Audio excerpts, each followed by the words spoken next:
जय हिंद साथियों, फिर से स्वागत करता हूं आपके अपने चैनल। और पहला क्वेश्चन देखिए है, आपको दिखाई दे रहा होगा बिहार, लेकिन ये रिलेट करता है झारखंड से और बराबर एग्जाम में आपसे पूछा जाता है। तो स्टार्ट करते हैं। पहला क्वेश्चन है, बिहार राज्य पुनर्गठन अधिनियम 2000 पर राष्ट्रपति, आपको देखिए क्वेश्चंस में ही यहाँ पर पता चल गया कि 2000 के समय राष्ट्रपति कौन थे, ये तो आप याद ही कर लीजिए। के आर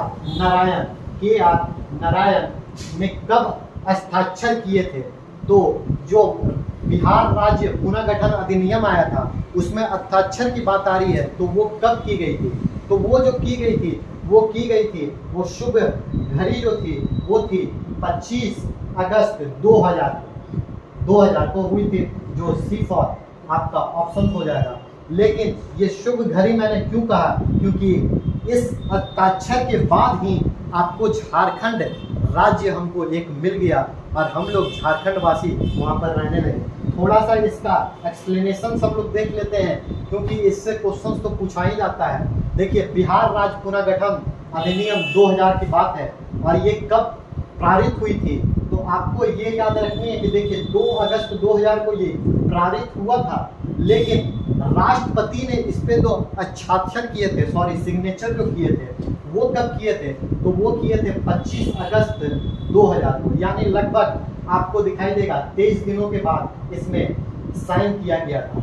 फिर आप देखिए यहाँ पर जो आपको कब पारित हुआ था लोकसभा में और राज्यसभा में। कभी कभी आपको जेपीएससी के एग्जाम में हो सकता है, जेपीएससी के एग्जाम में थोड़ा डिटेल में अगर जाए तो पूछ सकता है। जेएसएससी सीजीएल का तो पता नहीं कि इतना डिटेल जाएगा कि नहीं जाएगा, क्योंकि प्रीवियस ईयर में तो ये बहुत पहले एग्जाम लिया है। लेकिन जेपीएससी में ये पूछ सकता है कि लोकसभा और राज्यसभा में कब इसको पारित किया गया था, इस विधेयक को कब लाया गया था। देखिए, कोई भी विधेयक आता है तो पहले जाता है लोकसभा में, फिर उसके बाद राज्यसभा में आता है, और राज्यसभा के बाद अगर पारित हो जाता है तो फिर राष्ट्रपति का हस्ताक्षर होता है, और होने के बाद विधायक कोई भी बिल बन जाता है, विधायक आपका बिल बन जाता है, कोई भी अमेंडमेंट बिल बनता है, तो ये प्रोसेस होता है। तो लोकसभा में देखिए, लोकसभा में कब हुआ था? तो लोकसभा में देखिए 2 अगस्त के दिन हुआ था,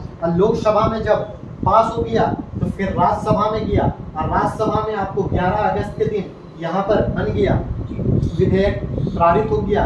और इसके पारित होने के बाद देखिए फिर क्रम कहाँ जाता है, तो मैंने बताया इसका क्रम जाएगा कहाँ?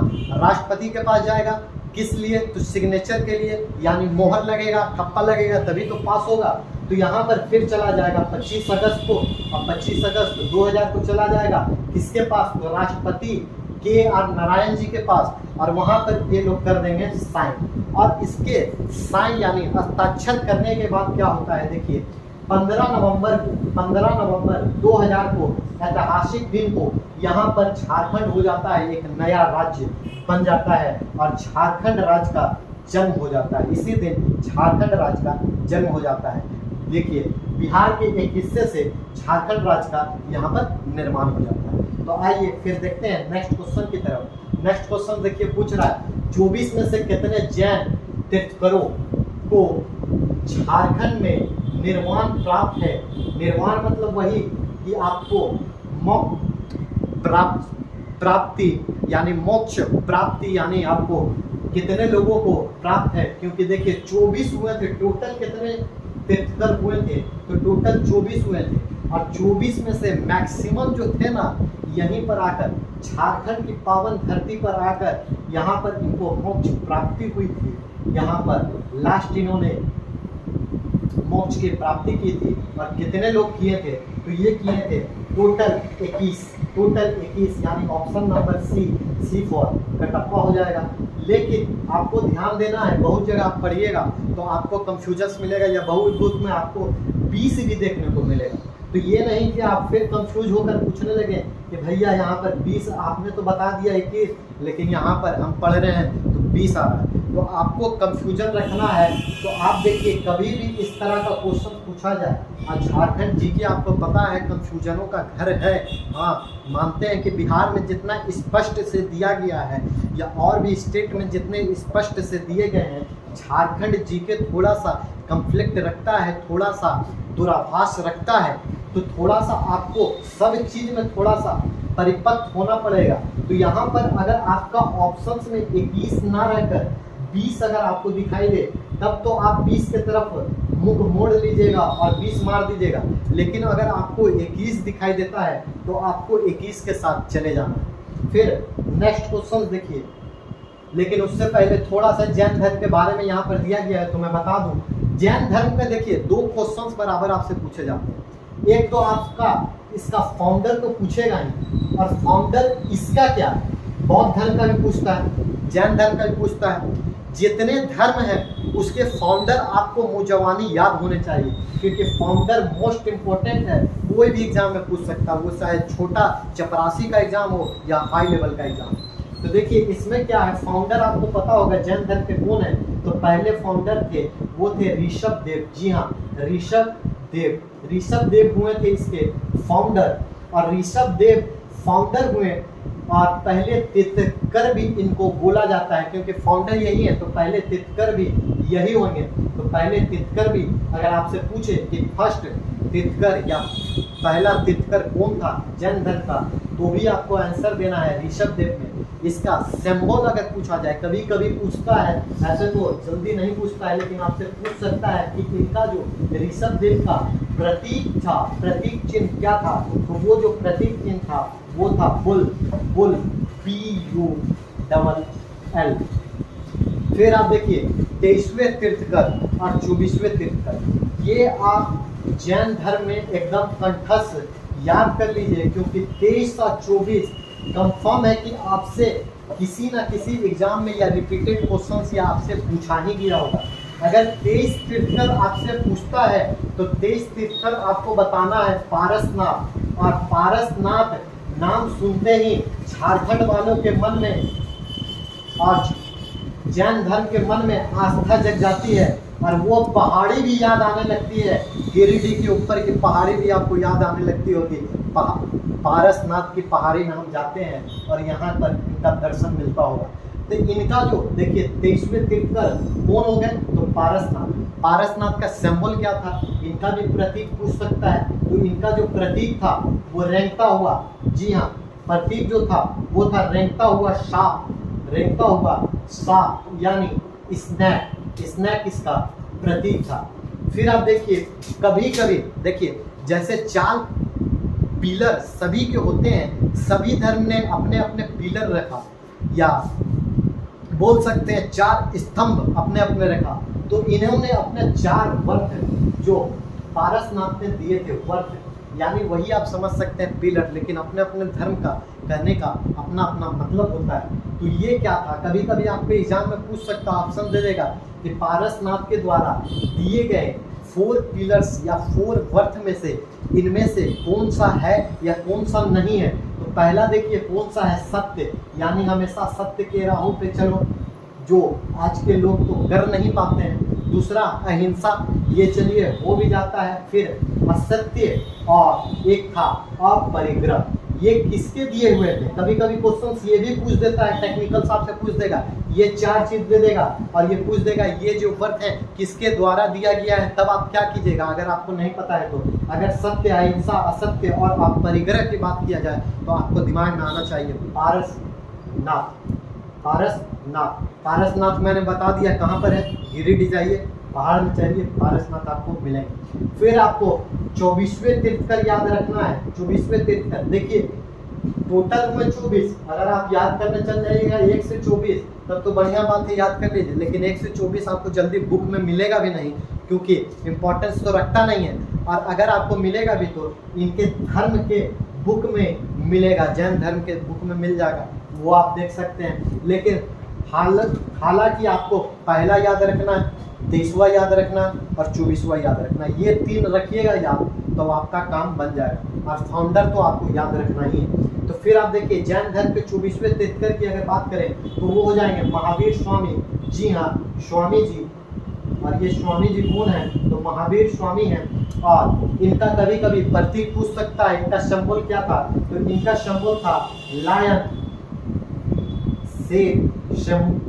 सिंबल था, प्रतीक था, और इससे कोई भी क्वेश्चन ऐसा नहीं बनेगा। बाकी अगर आपको डिटेल में धर्म के बारे में चाहिए तो मैं एक वीडियो डिटेल में डालूंगा। जैन धर्म जैसे डाला हूँ उसी तरह बौद्ध धर्म भी डाल दूंगा, और हिंदू धर्म के बारे में भी थोड़ा सा समानताएं दिखा देंगे। बौद्ध धर्म और जैन धर्म देखिए थोड़ी सी समानताएं थी, कन्फ्लिक्ट भी हुई थी। आखिर क्यों हिंदू धर्म के लोग बौद्ध धर्म की तरफ स्थानांतरित होने लगे थे, ये भी हम जानेंगे। क्यों आखिर हिंदू धर्म इतना शक्तिशाली था, उसके बावजूद बौद्ध धर्म और जैन धर्म का प्रभाव इस पे आ गया। हिंदू धर्म धीरे धीरे परिवर्तन होते चला गया। हिंदू धर्म के ही लोग, आपको इतिहास पढ़िएगा तो देखिएगा परिवर्तन होने चला गया था जैन धर्म में, बौद्ध धर्म में। आखिर क्यों ऐसा हुआ ये भी हम जानेंगे किसी वीडियो में, और स्पष्ट रूप से जानेंगे धर्म के बारे में। आखिर क्या प्रभाव था हिंदू धर्म का, क्या कमियां थी और क्या विशेषताएं थी। तो नेक्स्ट क्वेश्चन की तरफ बढ़ते हैं। देखिए नेक्स्ट क्वेश्चन है, झारखंड का सर्वाधिक जनसंख्या घनत्व वाला जिला कौन सा है? तो झारखंड का सबसे सर्वाधिक घनत्व वाला जिला जो है वो आप बोलिएगा ए फॉर इलाहाबाद हो जाएगा आपका धनबाद। अब थोड़ा सा घनत्व जनसंख्या का डिटेल्स देख लेते हैं, क्योंकि एग्जाम्स में तो आपका बनेगा ही बनेगा। तो देखिए झारखंड की अगर पूरी घनत्व की बात कर ले, डेंसिटी की बात कर ले, तो क्या है देखिए 414 व्यक्ति पर वर्ग किलोमीटर, यानी प्रति वर्ग किलोमीटर में आप जाइएगा तो 414 व्यक्ति आपको दिखाई देंगे। और झारखंड घनत्व की दृष्टि से झारखंड का भारतीय राज्यों में कौन सा स्थान है, यानी झारखंड का कौन सा स्थान है, तो वो जो स्थान है वो है 14 नंबर का स्थान है, यानी 14 नंबर का स्थान है। फिर मैंने सर्वाधिक आपको बता ही दिया, वो है धनबाद। और जब आप सर्वाधिक जान रहे हैं तो न्यूनतम भी आपको जानना चाहिए, मिनिमम कौन सा है। तो मिनिमम आप देखिएगा सिमडेगा है, जी हाँ सिमडेगा है। फिर आप देखिए सर्वाधिक तो आप जान गए, सर्वाधिक के साथ आपको 5 जिले तो याद रखना ही चाहिए कि एक जिले से काम नहीं हुआ। कभी कभी मान लीजिए आपका गुच्छे के साथ दे देता है, सम्मिलित करने दे देता है, या आपको दे देता है क्वेश्चंस में कि कौन कौन से सर्वाधिक जनसंख्या वाले घनत्व झारखंड में आते हैं, और ऑप्शन में 3-3 कर करके या 2-2 कर करके नाम देगा, तब आप फंसिएगा। इसीलिए कम से कम आपको प्रथम 5 और न्यूनतम के भी प्रथम 5 जिले याद रखने चाहिए और दिमाग में रखने चाहिए। देखिए पहले तो धनबाद है, तो धनबाद से आप चलिए और धनबाद से पीछे की तरफ बढ़ते चलिए। धनबाद से आ जाइए बोकारो, बोकारो से फिर आ जाइए रामगढ़, और रामगढ़ से फिर आ जाइए पूर्वी सिंहभूम, और फिर बाबा की नगरी देवघर की तरफ मुड़ जाइए। और न्यूनतम की अगर बात करें, न्यूनतम जनसंख्या घनत्व की, तो आप देखिए सिमडेगा से स्टार्ट कीजिए और सिमडेगा से चले जाइए लातेहार की तरफ, फिर गुमला, और फिर सिंहभूम आपको जाना है, लेकिन यहाँ पर जाना है पश्चिमी सिंहभूम, और फिर आपको खूंटी की तरफ बढ़े जाना है। तो ये था पूरा डिटेल जनसंख्या का, और भी जनसंख्या का एक वीडियो लाया जाएगा।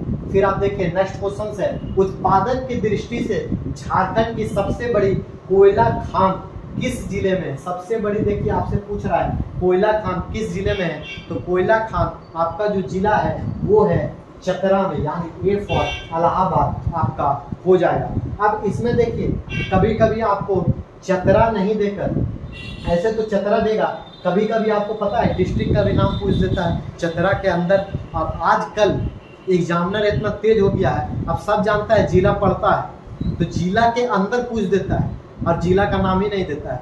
तो बहुत कोई हम लोग जिला पढ़ के जाते हैं, कंफ्यूज हो जाते हैं कि जिला तो दिया ही नहीं।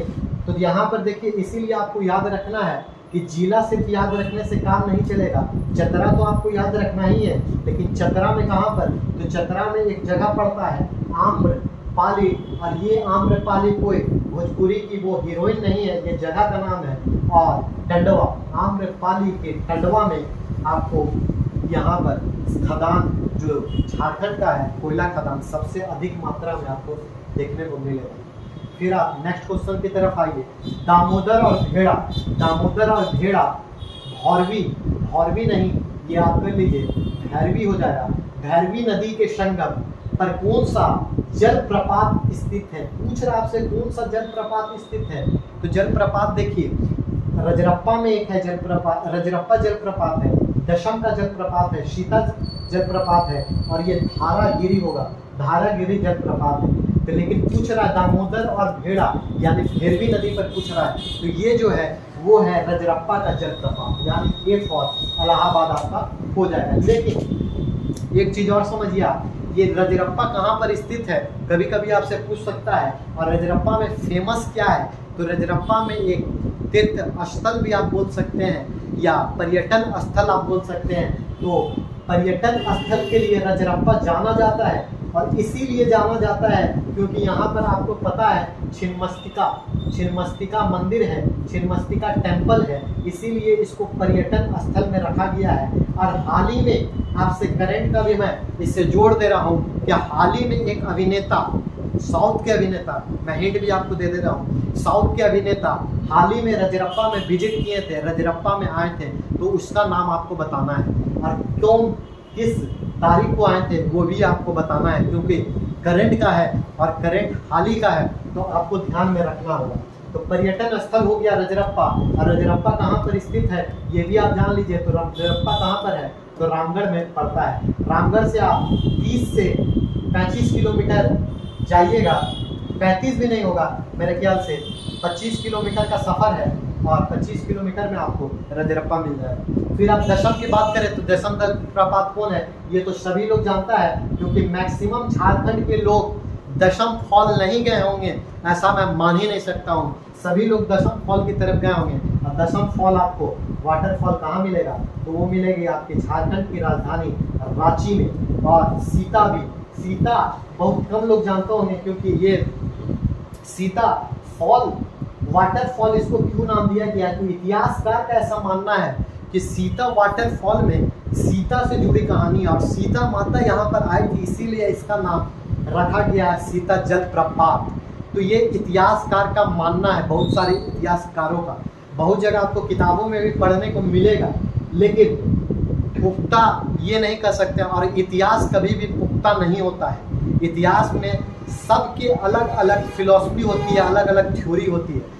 तो इसीलिए आपको ध्यान में रखना है सीता कहाँ पर है, तो सीता जलप्रपात भी रांची में आपको पड़ेगा। और धारागिरी कहाँ पर है, तो धारागिरी आपको याद रखना है पूर्व के सिंह भूमि में ये स्थित है। तो ये आपका हो गया जलप्रपात। फिर आप नेक्स्ट क्वेश्चन की तरफ आइए। कोल्हुआ पहाड़ किस जिले में है, तो कोल्हुआ पहाड़ भी आपका चतरा में पड़ता है, यानी ए हो जाएगा आपका ऑप्शन। फिर आप देख लीजिए कोल्हुआ पहाड़ क्यों प्रसिद्ध है, तो यहाँ पर आप देखिएगा ये पहाड़ इसलिए स्थित है क्योंकि प्रसिद्ध है, क्योंकि हिंदू, जैन और बौद्ध धर्म तीनों तीर्थ का यहाँ पर स्थान है, इसीलिए कोल्हुआ पहाड़ी आपको फेमस है। और एग्जाम में इसीलिए इम्पोर्टेंस बन जाता है क्योंकि तीनों धर्म यहाँ पर सम्मिलित आपको दिखाई दे रहे हैं। फिर नेक्स्ट क्वेश्चन देखिए, झारखंड में 1857 के विद्रोह का नेतृत्व किसने किया था। ये फिर एक क्वेश्चन आपको कंफ्लिक्ट पैदा करेगा, समस्या पैदा करेगी, और बहुत कोई सोचेंगे कि इसका आंसर बिरसा मुंडा होना चाहिए शायद, लेकिन मैं फिर से बता दूं कि ऐसा कुछ नहीं है कि बिरसा मुंडा होगा ही होगा, ऐसा नहीं है। लेकिन आप जहां पर पढ़ लेते हैं कि 1857 का विद्रोह हुआ, सच से आप जाते हैं बिरसा मुंडा मार करा जाते हैं, तो ये आपस में गलत हो जाता है। देखिए आंदोलन और विद्रोह अलग अलग चीज़ें होती हैं, इसको समझने की फर्क है। और बहुत जगह आपको ये भी दिखाई देगा कि बापू कुंवर सिंह आपको दिखाई देता है, तो बहुत कोई बापू कुंवर सिंह भी मार कर आ जाते हैं, लेकिन ये भी अपने आप में गलत है, क्योंकि इसका नेतृत्व, यहाँ पर नेतृत्व की बात कर रहा है। नेतृत्व मतलब होता है हेड, जो इसकी सबसे पहले स्टार्टिंग जो करता है, और उसके बाद जो सहयोगी उसके साथ जुड़ते चले जाते हैं वो अलग हो गए, वो नेतृत्व नहीं हुआ। नेतृत्व जो होता है जो सबसे पहले स्टार्ट करता है और स्टार्टिंग करता है विद्रोह की या किसी भी आंदोलन की, तो उसको हम नेतृत्व बोलते हैं। लेकिन बापू कुंवर सिंह आपको बहुत जगह दिखाई देगा, लेकिन बहुत जगह साक्ष्य में मिलेगा कि ये नेतृत्व नहीं करते थे, ये इनके साथी थे और साथ ही साथ सहयोगी थे। लेकिन बहुत बुक में आपको मिल जाएगा कि इन्हीं का नाम दिखाई दे देगा, तो यहाँ पर भी कंफ्यूजन बन जाता है। और झारखंड जी के थोड़ा सा कंफ्यूजन करता है, लेकिन इसका जो सही आंसर हो जाएगा वो हो जाएगा ठाकुर विश्वनाथ शाहदेव। ये आपको याद रखना है, ठाकुर विश्वनाथ शाहदेव बहुत जगह आपको यहाँ पर देखिएगा महादेव देखने को मिलेगा, तो ये भी आपको कंफ्यूजन बना रहेगा, लेकिन आपको कोई भी कंफ्यूजन नहीं बने, इसीलिए मैं पूरा क्लियर आपको यहाँ पर बताते चल रहा हूँ। फिर आप नेक्स्ट क्वेश्चन देख लीजिए, गंगा नदी झारखंड के किस जिले में बहती है? तो देखिए गंगा नदी एकमात्र झारखंड में एक ही जिले से बहती है, और वो जिला जो है वो है साहेबगंज का जिला, यहीं से बहती है। और ये ज़्यादा किलोमीटर तक भी नहीं बहती है, ये भी आपको ध्यान में रखना है। और डिटेल्स अगर देखना है तो डिटेल्स आप देख लीजिए, वही है एकलौता ऐसा जिला जहाँ से गंगा नदी गुजरती है, और वो जिला कौन हो जाएगा? साहेबगंज का। तो अगर आपको गंगा का जल लेना है तो साहेबगंज आपको जाना होगा। और देखिए किस तरह से झारखंड के साहेबगंज में प्रवेश करती है, वो भी यहाँ पर दिया गया है। तो देखिए बिहार में आपको भागलपुर, बहुत ही नामी जगह है, आपको पता होगा भागलपुर। तो भागलपुर में देखिए कल करती हुई, यानी धीरे धीरे करती हुई गंगा झारखंड के साहेबगंज में पहुंचती है। और मैंने बताया था राजमहल ट्रैप के बारे में पिछले वीडियो में, वो अगर नहीं देखे हैं तो आप देख सकते हैं। राजमहल के इलाके को छूते हुए, और राजमहल का जो इलाका था मैं आपको बता दूं, राजमहल का इलाका कुछ ये एरिया था। और यहाँ पर देखिए राजमहल का इस भारत के मैप में मैंने बताया था, इस एरिया की तरफ अगर आप बढ़िएगा तो यहीं पर मैंने बताया था कुछ राजमहल का ट्रैक था, आपको पता होगा। और यहीं पर राजमहल ट्रैक था, नीचे बंगाल की आपको खाड़ी पड़ती है, बे ऑफ बंगाल पड़ता है। तो यहीं पर मैंने बताया था राज ट्रैप आपको पड़ता है, और इसकी ऊंचाई मैंने सब डिटेल बताई थी। तो इसको छूते हुए देखिए ये निकल कहाँ चला जाता है, तो पश्चिम बंगाल की तरफ निकल जाता है। इसको छूते हुए गंगा आपको पता है उधर की तरफ निकल जाती है, पश्चिम बंगाल की तरफ निकल जाती है। और इसकी किलोमीटर दूरी देख लीजिए तो 83 किलोमीटर यानी 83 किलोमीटर मात्र है। तो ये आपके थे आपके टोटल MCQ क्वेश्चंस आज के सेशन के लिए। एक थोड़ा सा अगर मैं यहाँ पर आपको फिर से ले जाऊँ रिमाइंड में, तो हाँ दामोदर और भैरवी नदी के बारे में भी जलप्रपात से क्वेश्चन जो पूछता है, मैं इसको बता दूं थोड़ा सा। ये जो भैरवी नदी है, मैं फिर से एक बार रिमाइंड आपको कर दूं। देखिए ये एक दामोदर नदी है, सोचिए ये एक दामोदर नदी का है। ये जलप्रपात आप देखिएगा ज़्यादा बड़ा रजरप्पा में आपको देखने को नहीं मिलेगा। जलप्रपात जो एकदम छोटा सा बनता है, 10 फीट का मात्र एकदम छोटा सा जलप्रपात यहाँ पर भैरवी नदी जो है वो ऐसे इस तरह से यहाँ पर गिरते चली जाती है, इसीलिए हम इसको जलप्रपात का नाम देते हैं बस। और एकदम छोटा सा एरिया है, यानी 10 फीट का एरिया बनाता है, बस इतना ही का एरिया बनाता है। तो कभी कभी एग्जाम में पूछ देता है कि दामोदर में जो भैरवी नदी गिरती है उसकी ऊंचाई कितनी है। तो ये आपको आज के वीडियो में इतना ही, मिलेंगे फिर कभी नेक्स्ट वीडियो में, और इसी तरह के MCQ के साथ साथ और भी हम लोग टॉपिक वाइज करेंगे। तब तक के लिए जय हिंद, वंदे मातरम।